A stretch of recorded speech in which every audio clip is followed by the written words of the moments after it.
Abramos a palavra de Deus em Hebreus, capítulo 13. Aqueles que puderem, por favor, coloquem-se de pé. Este é o último capítulo desta carta. E nós temos pregado nesta carta nos domingos à noite. Estamos encerrando a série de exposições.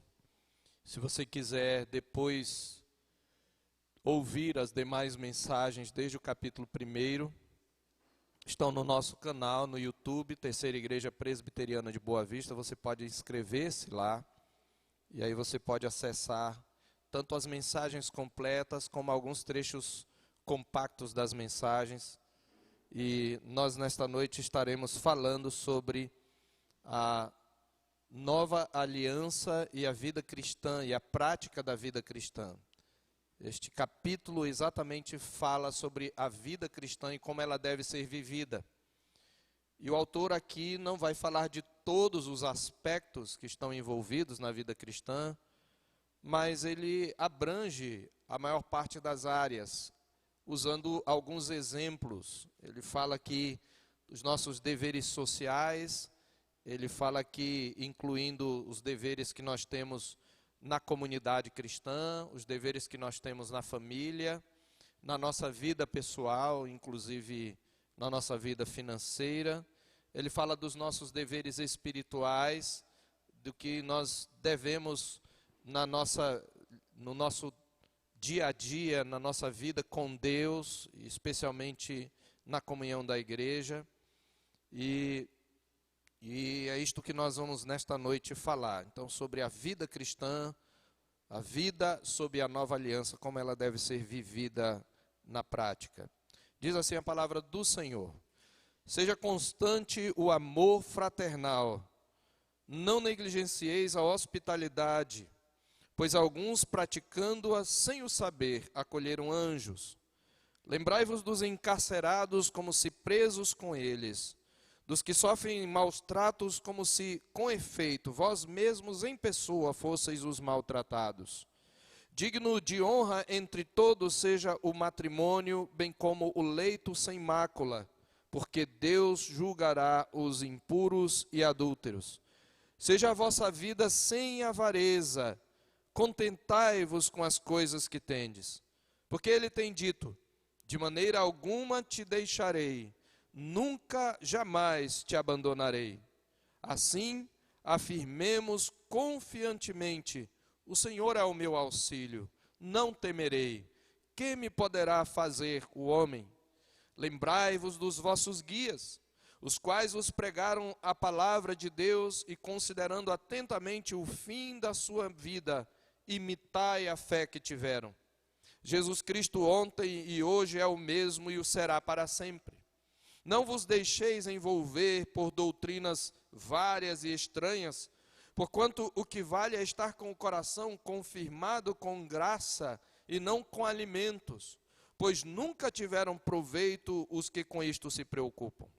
Possuímos o altar, do qual não têm direito de comer os que ministram no tabernáculo, pois aqueles animais cujo sangue é trazido para dentro do Santo dos Santos pelo sumo sacerdote, como ablação pelo pecado, tem o corpo queimado fora do acampamento.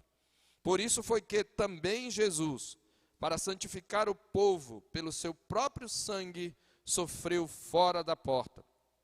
Saiamos, pois, a ele fora do arraial, levando o seu vitupério. Na verdade, não temos aqui cidade permanente, mas buscamos a que há de vir. Por meio de Jesus, pois, ofereçamos a Deus sempre sacrifício de louvor, que é o fruto de lábios que confessam o seu nome. Não negligencieis igualmente a prática do bem e a mútua cooperação, pois com tais sacrifícios Deus se compraz. Obedecei aos vossos guias e sede submissos para com eles, pois velam por vossa alma como quem deve prestar contas, para que façam isto com alegria e não gemendo, porque isto não aproveita a vós outros. Orai por nós, pois estamos persuadidos de termos boa consciência, desejando em todas as coisas viver condignamente. Rogo-vos com muito empenho que assim façais, a fim de que eu vos seja restituído mais depressa. Ora, o Deus da paz que tornou a trazer dentre os mortos a Jesus, nosso Senhor, o grande pastor das ovelhas, pelo sangue da eterna aliança, vos aperfeiçoe em todo bem para cumprirdes a sua vontade, operando em vós o que é agradável diante dele, por Jesus Cristo, a quem seja glória para todos sempre. Amém. Rogo-vos ainda, irmãos, que suporteis a presente palavra de exortação, tanto mais quanto vos escrevi resumidamente. Notifico-vos que o irmão Timóteo foi posto em liberdade. Com ele, caso venha logo, vos verei.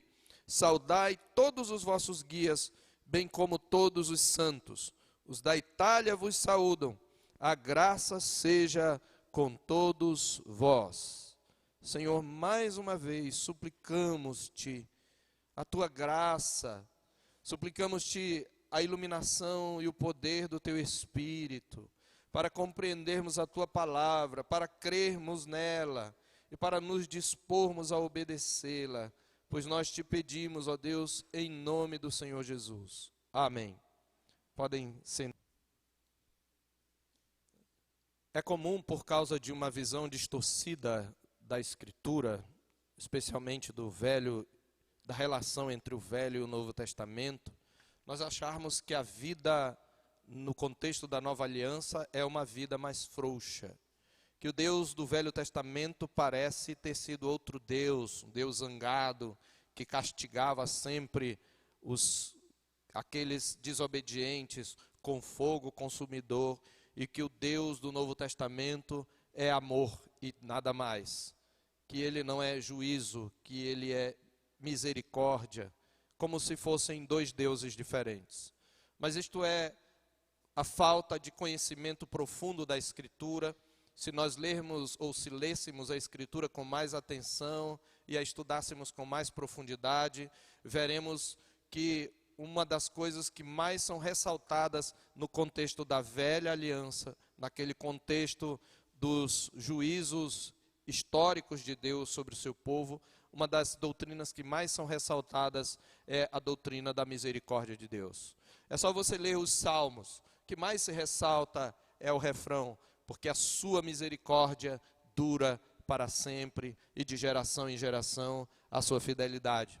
Quando Moisés pediu ao Senhor que mostrasse a sua glória, lá em Êxodo capítulo 33, o Senhor mostrou a sua glória proclamando o seu próprio nome. E quando o Senhor colocou Moisés numa penha e passou por ele, a Bíblia diz que tendo o Senhor, em Êxodo, aliás, 34, versículo 4, versículo 5, tendo o Senhor descido na nuvem, ali esteve junto dele e proclamou o nome do Senhor. O Senhor mesmo proclamou o seu nome. E como Deus se revelou a Moisés? Ele se revelou como Senhor, Senhor, Deus compassivo, clemente e longânimo, grande em misericórdia e fidelidade, que guarda a misericórdia em 1000 gerações, que perdoa a iniquidade, a transgressão e o pecado, ainda que não inocenta o culpado, e visita a iniquidade dos pais nos filhos e nos filhos dos filhos, até a 3ª e 4ª geração. Isso é um resumo de quem é Deus. E exatamente se ressalta aqui a sua misericórdia, a sua paciência, a sua clemência. É um texto do Velho Testamento, é um texto da época da aliança mosaica ou da aliança da lei.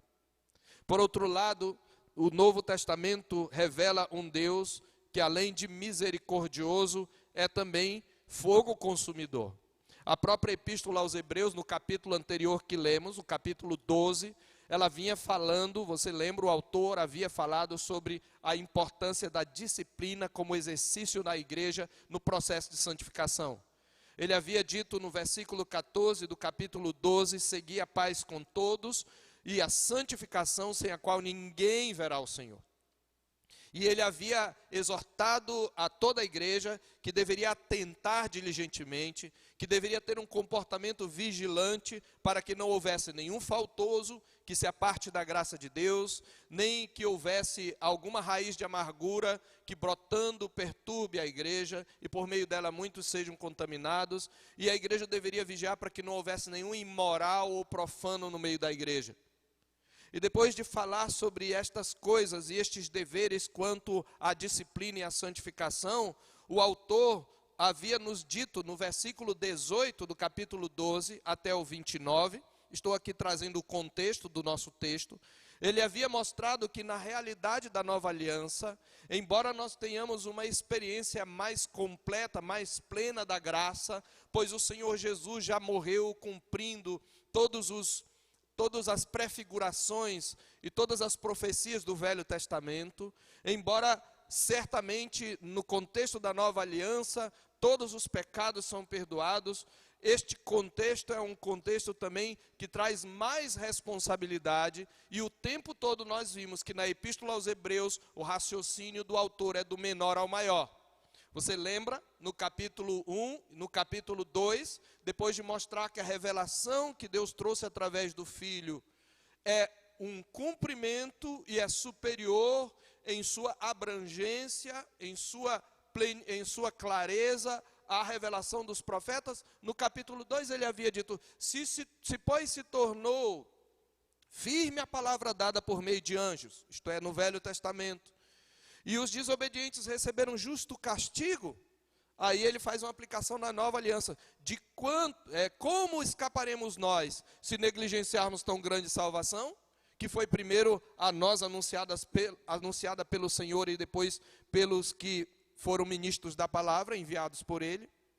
Então ele está dizendo, se a revelação feita na velha aliança, quando desobedecida, quando não crida, trouxe castigo para os rebeldes, muito maior castigo tem aqueles que vivem sob a nova aliança e não obedecem à palavra de Deus. Da mesma sorte, meus amados irmãos, a palavra de Deus ainda, ele vai dizer no capítulo 4, que aqueles desobedientes da época do Senhor não creram nas boas novas e não entraram no descanso de Deus. E do mesmo jeito nós devemos temer para que não suceda parecer que algum de nós tenha falhado. Então, só para citar dois exemplos, o autor aos Hebreus está sempre trazendo esta visão de que a nova aliança traz sim, tem uma glória maior, uma glória interior maior. A nova aliança traz sim o cumprimento de todas aquelas promessas e ela é superior à velha aliança, mas ela traz uma responsabilidade maior.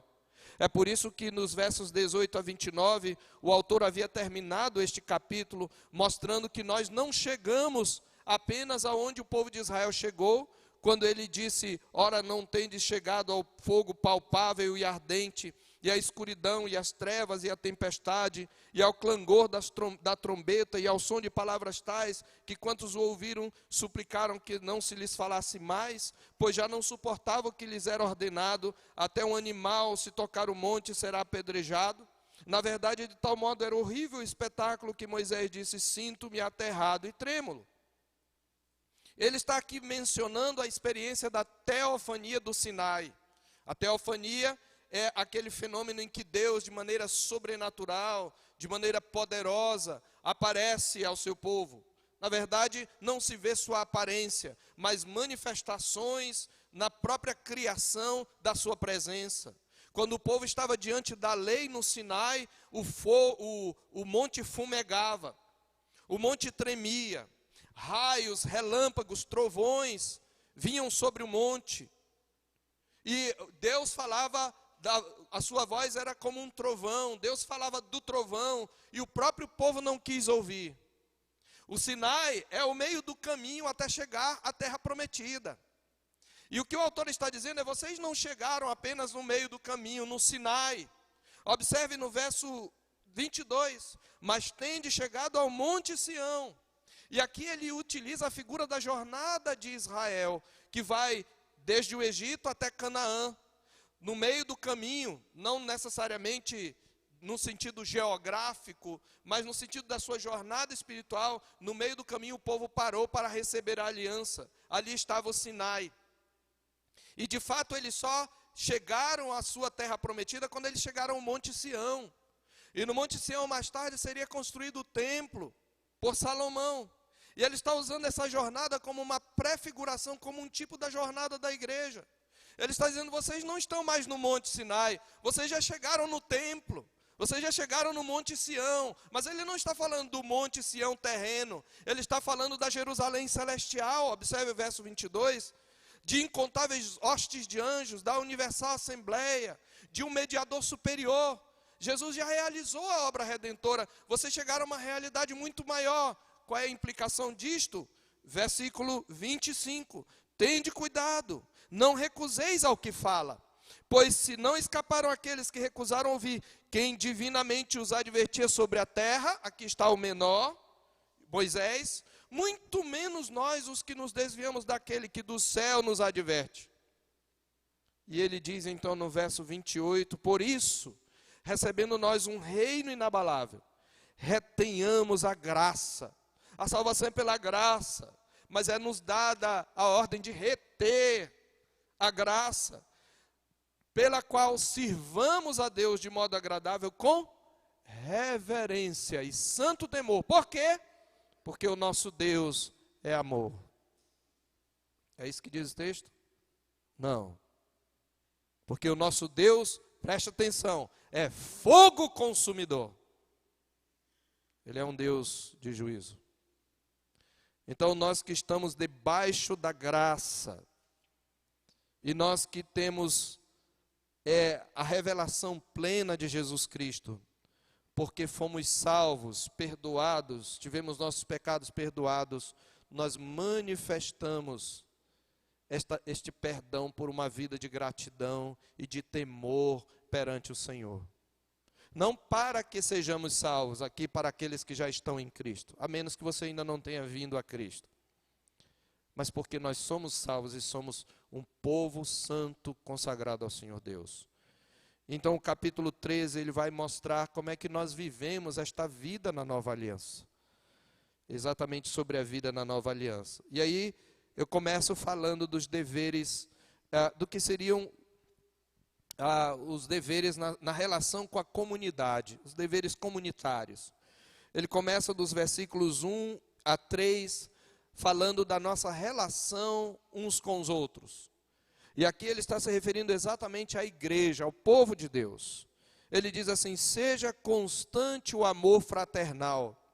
Essa palavra fraternal, nossa palavra em português, vem do latim frater, que significa irmão. E é exatamente o que ele usa aqui. A palavra aqui é a palavra mesma que deu origem ao nome de uma igreja, Filadélfia, ou Filadelfia, que significa isso, amor entre irmãos. Ele não está falando do amor que devemos ter pelas pessoas do mundo. Sim, a palavra de Deus diz que devemos amar até os inimigos, mas isso está noutra passagem. Esta passagem está dizendo que na vida comunitária é nosso dever maior amar uns aos outros e demonstrar esse amor uns pelos outros. E quando ele diz seja constante o amor fraternal, a frase aqui é literalmente que o amor fraternal permaneça. Essa exortação sugere um conflito em andamento na igreja que ameaçava esfriar o amor fraternal. Isto se confirma pela palavra do autor no capítulo 12, verso 14. Segui a paz com todos e a santificação, sem a qual ninguém verá o Senhor. Não só a santificação deve ser perseguida, mas a paz com todos. E os conflitos que nós temos uns com os outros, eles tendem a esfriar o amor. Isto é muito comum. Alguém já disse que os seres humanos são como os porcos espinhos na Sibéria, não é? A Sibéria é um lugar extremamente gelado, chegando a 40, 50 graus, talvez mais abaixo de zero. E ela é tão fria que os porcos espinhos, alguns tipos de ouriço que tem lá, eles precisam se encostar um ao outro, se grudar praticamente um no outro, para que eles possam se aquecer no frio e não morram de frio. Mas os espinhos ferem, doem. E logo que o frio passa, eles logo se separam, porque eles não suportam. E de fato é assim por causa da nossa pecaminosidade. A igreja desde o primeiro século, desde todos os tempos, sempre teve conflitos. E esses conflitos ameaçam esfriar o amor. Então quando o autor diz que o amor fraternal permaneça, ele está dizendo que o amor suporte os conflitos, que o amor suporte as diferenças, que o amor suporte as ofensas mútuas. Nós precisamos lembrar disso, meus irmãos, porque o Senhor Jesus disse que uma das características dos últimos tempos é que o amor se esfriaria de quase todos. Está lá em Mateus 24. Por se multiplicar a iniquidade, o amor se esfriará de quase todos. E o Senhor Jesus, lá em João, diz que nisto conhecerão todos que sois meus discípulos. Se tiverdes amor, não é amor pelo mundo, não é amor pelos inimigos. Sim, Jesus nos ordena amar os inimigos, mas o maior sinal de que Cristo está em nós é o amor que nós temos uns pelos outros como irmãos em Cristo. E este amor, ele é expressado pelas nossas ações. Pois João nos diz: amados, não ameis de palavra nem de língua, mas de fato e de verdade. E é por isso que os versos 2 e 3, eles mostram como que esse amor pode ser, à guisa de exemplo, expressado.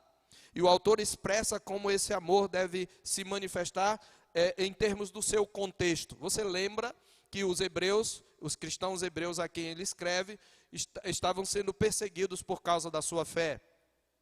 E como ele já havia falado no capítulo 10, alguns deles, inclusive, tinham sido presos e tinham sofrido a expropriação dos seus bens.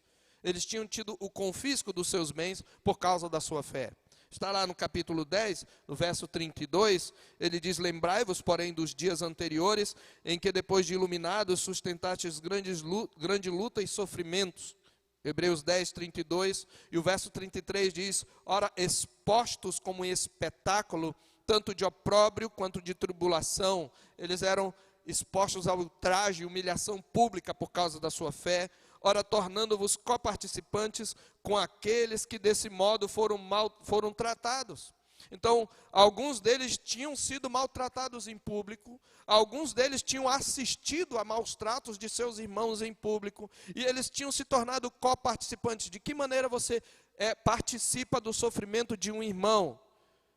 Ele diz no verso 34, porque não somente vos compadecestes dos encarcerados, como aceitastes com alegria o espólio dos vossos bens, tendo ciência de possuirdes vós mesmos patrimônio superior e durável.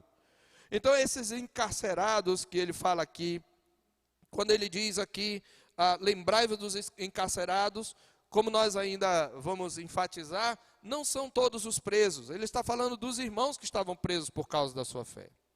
Então, como é que se demonstra esse amor fraternal? No verso 2, através do acolhimento mútuo. Não negligencieis a hospitalidade, pois alguns praticando-a sem o saber, acolheram anjos. Então ele está dizendo que o amor se manifesta, entre outras coisas, na hospitalidade, na acolhida que nós temos que ter uns aos outros.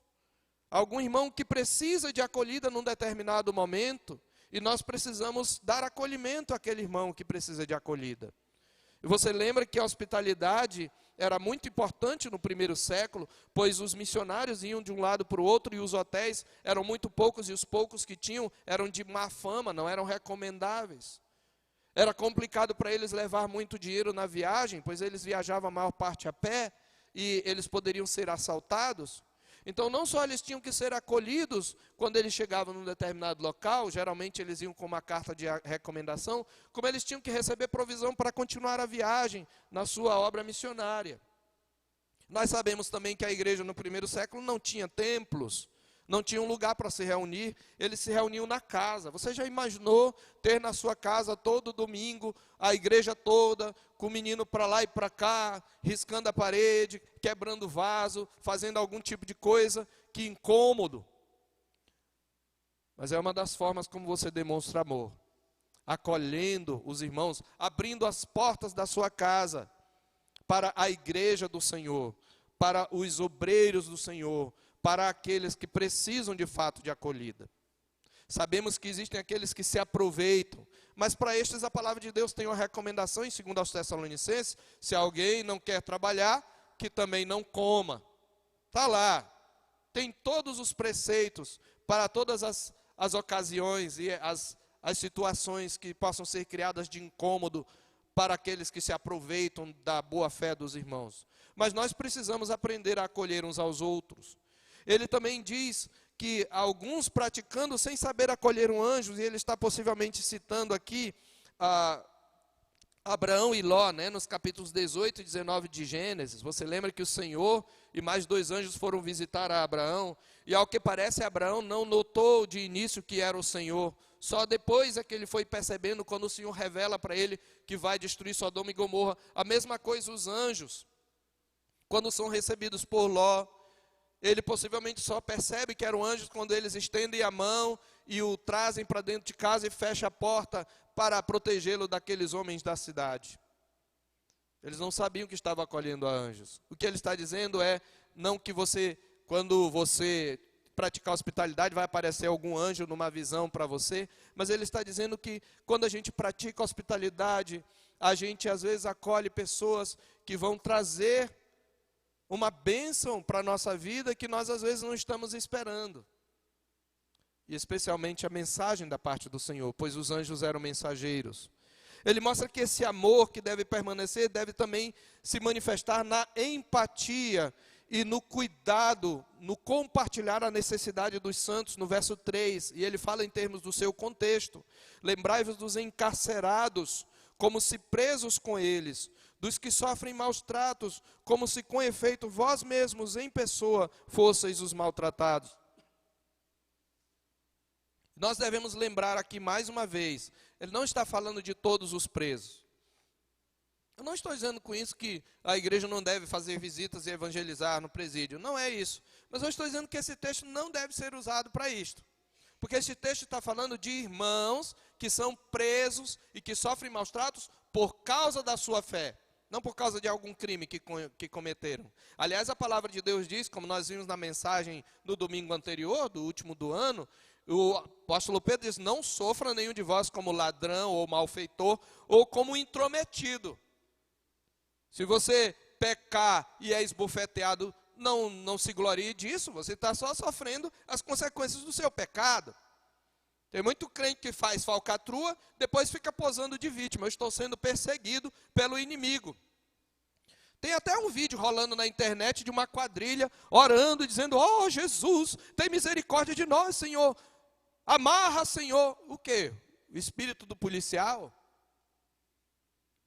Não. Ele está falando de encarcerados que foram presos por causa da sua fé. Como é que nós manifestamos isto? Existem irmãos que são maltratados por causa da sua fé. Entre aqueles que são refugiados e têm chegado no Brasil, a Mocidade Presbiteriana Nacional tem um trabalho, não é? Tem um tipo de ministério com refugiados que são cristãos de fato, que são crentes, e vêm muitas vezes para o Brasil fugidos da guerra. Nós temos situações da própria Venezuela nós temos recebido muitos irmãos, muitas pessoas que são irmãs, e nós devemos buscar, estar em procura deles e estar dispostos a ajudá-los em suas necessidades. A palavra de Deus mostra cristãos que são perseguidos no Oriente Médio, e nós precisamos estar em contato. E existem muitos sites, muitas agências, como por exemplo a Missão Portas Abertas, e você pode ver na Missão Portas Abertas na internet como você pode ajudar essa igreja perseguida. Ele está dizendo que nós devemos lembrar que na nossa irmandade espalhada no mundo, existem irmãos que estão necessitados, e nós devemos nos lembrar deles como se nós mesmos estivéssemos sofrendo as mesmas coisas. E claro, isso não se aplica apenas aos encarcerados e aos que sofrem algum tipo de maltrato, mas ele está falando de toda necessidade. Existem irmãos, por exemplo, agora que estão no hospital, né? Tem um irmão nosso no hospital, e nós devemos lembrar dele como se nós estivéssemos no hospital. Ele teve dores numa escala de 0 a 10, chegou a 9 e teve momentos de pico de 10, em que ele não aguentava a agonia da dor. E nós devemos nos lembrar como se nós mesmos estivéssemos passando aquela dor. Devemos orar, devemos contribuir, devemos visitar.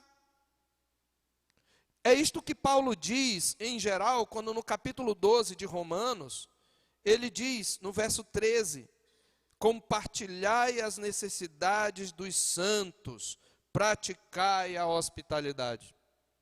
Compartilhai as necessidades dos santos. Então, o amor fraternal se manifesta em atos concretos, irmãos. Na acolhida, no abrir as portas da nossa casa, no no abrir o nosso bolso, no compartilhar os nossos bens. Os irmãos sabem, existe um irmão que veio da África, está para estudar lá em São Paulo. Esse irmão veio sem nada, só com a roupa do corpo, mas ele queria estudar a palavra de Deus para pregar o evangelho ao seu povo, e ele está lá, sem nada. Pela graça de Deus, o Senhor vai usar essa igreja para ajudar o sustento na vida desse irmão. É isto que o autor está dizendo. O amor fraternal deve permanecer e deve se manifestar de maneira concreta, pela hospitalidade, pelo compartilhar a necessidade dos santos, colocando-nos no lugar deles. A ideia é sentindo na própria pele as necessidades deles. Nós precisamos olhar os necessitados entre a comunidade dos santos, para que possamos fazer o bem. A Bíblia diz que devemos fazer o bem a todos, mas diz que especialmente aos da família da fé. Está lá em Gálatas capítulo 6. Aí vem em segundo lugar, então, os nossos deveres. Ele fala dos nossos deveres comunitários aqui, e depois ele fala dos nossos deveres, vamos colocar assim, familiares, no verso 4. No verso 4 ele diz que digno de honra entre todos deve ser o matrimônio, bem como leito sem mácula, porque Deus julgará os impuros e os adúlteros. Há duas práticas aqui que desonram o matrimônio. Quando ele diz que Deus julgará os impuros e os adúlteros, ele usa exatamente os dois grupos que têm um comportamento alternativo e contrário ao da aliança do casamento, do matrimônio entre um homem e uma mulher. Os impuros aqui, a palavra é pornoi, de onde vem a nossa palavra pornografia. Ou seja, aqueles que praticam a prostituição, aqueles que praticam sexo sem terem assumido um compromisso de aliança perante uma autoridade constituída por Deus. Se você pratica o sexo fora do casamento, você é um impuro, você é um imoral, é o que a Bíblia diz. Prostituição não é só a venda do corpo, é a entrega do corpo a alguém a quem eu não dei o direito pela aliança. Então se você vive junto, se você se deita com o seu namorado, com a sua namorada, isto é prostituição. A Bíblia diz que Deus julgará impuros adultos. Você está desonrando o matrimônio. O matrimônio deve ser digno de honra. Este é um dever moral e um dever para com a própria família. Observe que ele usa a expressão leito sem mácula como sinônimo de matrimônio. O leito aqui é a cama, ele está se referindo à relação sexual. A relação sexual sem mácula é aquela que se dá no meio do matrimônio, dentro do matrimônio. Porque Deus julgará os impuros e os adúlteros. E quem são os adúlteros? São aqueles que, uma vez casados, têm relação com outra pessoa que não o seu cônjuge. Deus julgará aqueles que traem o seu cônjuge, que são infiéis, que quebram a aliança. E nós devemos considerar digno de honra. Então, se você, rapaz, conhece uma moça, você, moça, conhece um rapaz, e você acha que é a pessoa para a sua vida, case-se com ele, case-se com ela, demonstre que você tem compromisso.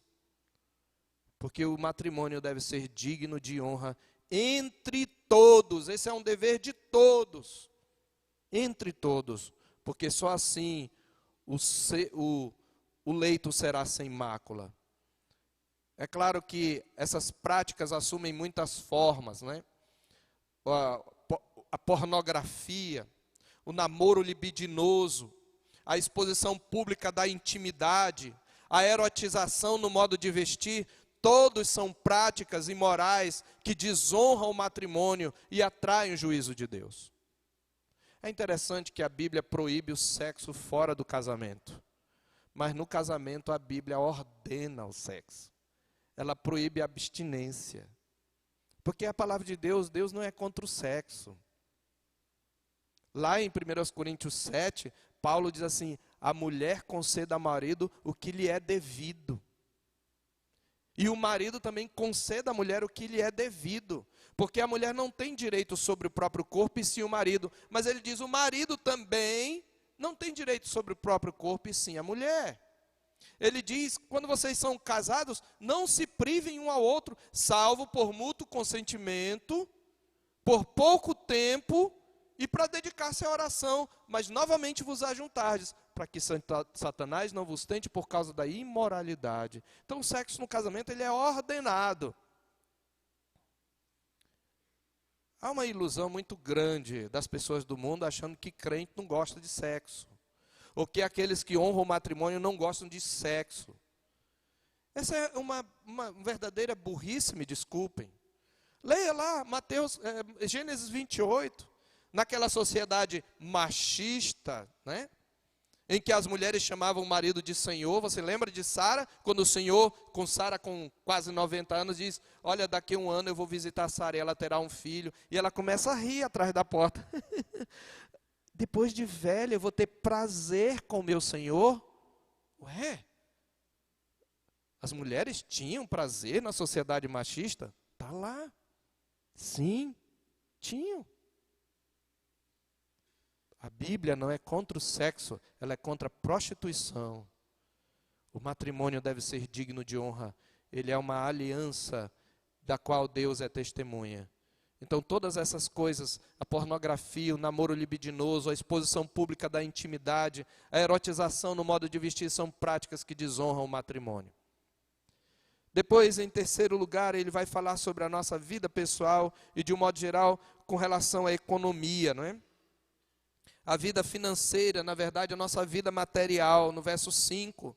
Seja a vossa vida sem avareza. Essa palavra vida traz a ideia do modo de vida. O nosso modo de vida não deve ser uma expressão de avareza. E a palavra aqui literalmente é amor ao dinheiro, amor à prata. O dinheiro não tem problema nenhum, irmãos. Algumas pessoas citam erradamente 1 Timóteo capítulo 6, se você quiser abrir lá. Algumas pessoas dizem, é por isso que a Bíblia diz que o dinheiro é raiz de todos os males. Não tem nenhum lugar na Bíblia dizendo que o dinheiro é raiz de todos os males. A Bíblia diz em 1 Timóteo capítulo 6, no verso 10, que o amor do dinheiro é raiz de todos os males. Quando você ama o dinheiro, quando você ama a prata, alguns nessa cobiça se desviaram da fé e assim mesmo se atormentaram com muitas dores. O que ele está dizendo é, viva a sua vida sem amar, sem se apegar aos bens materiais. E sabe, meu querido, ele está dizendo, contentai-vos. Como é que eu vivo uma vida sem avareza? Contentar-me com o que tem. A ideia é, considere que o que você tem é suficiente, é o bastante. A minha pergunta a você, irmão, é, você está contente com o que tem? Ah, pastor, quando eu tiver um emprego melhor, aí eu vou ficar. É porque eu sou pobrezinho. A Bíblia não está dizendo isso. Ricos, contentai-vos com as coisas que tem. Está falando para todo mundo. Você está contente com o que você tem?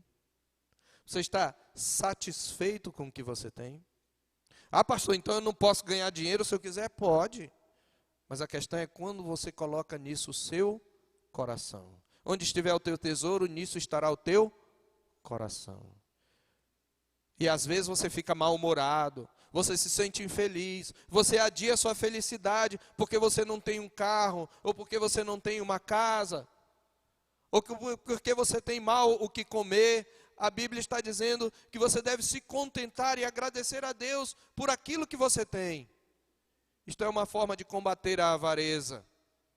E ele cita aqui a Escritura. Ele cita Deuteronômio 31, de 6 a 8, e Josué 1 a 5, na verdade, ele cita várias passagens, de um modo geral, porque ele diz assim, por que você deve se contentar? Porque Deus, você é crente, você é cristão, Deus disse que de maneira nenhuma te deixaria, nunca jamais te abandonaria.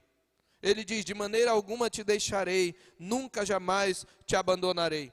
Deus diz isso, por exemplo, para Josué, como eu fui com Moisés, eu serei contigo. Deus disse isso para Moisés, eu serei com a tua boca. Deus disse isso para Israel, eu serei convosco. Esse é o que o Palmer Roberts chama de princípio Emanuel, Deus conosco, eu serei vosso Deus e vós sereis o meu povo. Quando Deus se revelou a Jacó, lá naquele episódio do sonho na escada, ele disse, eu não te desampararei até cumprir aquilo que eu hei prometido. O tempo todo Deus está sempre prometendo para os seus servos, e Deus quer que nós dependamos dele, queridos, dia após dia. Como foi que Jesus nos ensinou a orar pelo pão? O pão nosso de cada dia, dá-nos hoje. É claro, meus irmãos, que isso não quer dizer que você não deve fazer uma poupança, pois afinal, se lhe sobra, você deve sim guardar, até para que você tenha com que acudir ao necessitado. Mas você não deve colocar nisso o seu dinheiro, ou o seu amor, o centro da sua vida. E ele diz, de maneira nenhuma eu te deixarei. Você não tem que ficar preocupado com o dia de amanhã. E ele diz, por isso nós devemos afirmar, e aí cita o salmo que lemos, 118, verso 6. Nós devemos dizer, o Senhor é o meu auxílio, não temerei. Quem me poderá fazer o homem? Ou seja, vivam na dependência da provisão de Deus. Você está grato pelo que você tem? Você tem agradecido a Deus pelo que você tem? Crianças, vocês são gratos pelo que você tem? Vocês têm? Ou quando na hora a mamãe bota a comida, ai mãe, galinha de novo. Ai, não gosto de alface. Aí quando chega na lanchonete, não aprendeu nem pedir por favor, porque o pai também não ensina. Eu quero um x-tudo. Aí eu estou vendo aqui a comida o lanche do outro, e você, eu quero um x-tudo, eu quero, por favor, o quê? Sempre que minha filha dizia, eu quero isso, eu disse, por favor, o quê? Vou ensinar uma coisa para os pais. Você botar verdura, faz igual um pastor conhecido meu. Ele botou uma vez pimentão no prato do filho, o filho, ah pai, pimentão. Ele disse assim, filho, põe um pimentão no prato. Ah pai, põe 2, filho. Ô pai, põe 3, filho. 4, filho. Obrigado, pai. Tá bom, só 4, filho. E corta o refrigerante, o salgadinho. Às vezes você tem comida nutritiva. Meninos, vocês têm comida nutritiva e fica, eu não quero isso, eu quero salgadinho. E como diz o pastor Hernão Osório, né? Fica ciscando igual pinto, né? Eu não quero. Contentai-vos com as coisas que tendes. Ah, eu quero um celular, esse aqui não presta. Contentai-vos com as coisas que tendes. É o que a Bíblia diz. Sede a vossa vida sem avareza, dependa do Senhor todos os dias. E aí ele fala, depois de falar da nossa vida comunitária, da nossa vida familiar, aqui especialmente moral, em relação ao matrimônio, da nossa vida pessoal em relação aos bens materiais, ele vai falar da nossa vida espiritual, ou devocional, melhor dizendo, porque tudo é espiritual na verdade. E do verso 7 até o verso 17, ele vai mostrar quais são os nossos deveres devocionais. E ele começa dizendo que nós devemos nos inspirar nos exemplos daqueles que nos ensinaram a palavra de Deus.